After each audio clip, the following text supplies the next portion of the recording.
Alors voilà, ça y est, le drain, le tuyau bleu là, que vous voyez dans le regard, il est passé. J'ai mis quelques cailloux autour de mon drain pour augmenter l'efficacité de drainage. Normalement, on peut mettre un géotextile pour faire ce qu'ils appellent un drain français.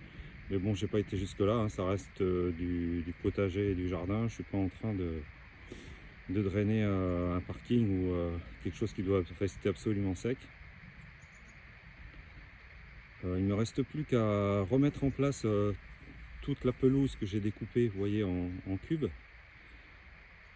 Donc là, vous voyez, j'ai laissé environ 5 cm de la surface. Mes cubes de terre, ils font entre 5 et 10 cm. Et je prévois donc de laisser que 5 cm malgré qu'il y ait 10 cm de cubes parce qu'il va y avoir un tassement. Il faut au moins ça, hein, il faudra peut-être même plus. Mais ça, je pourrais très bien ensuite faire un complément de terre par-dessus le gazon et refaire un semis par-dessus si jamais j'avais vraiment une trop grosse différence. À savoir que dans le futur, je dois continuer mon drain et donc, comme on avait dit, l'amener jusqu'à la mare qui se situe au milieu du jardin. Donc il y a au moins une vingtaine de mètres à faire encore. Voilà. Là, ici, à ce niveau-là. Donc on voit que l'étanchéité n'est pas faite hein, entre le regard en béton et le tuyau.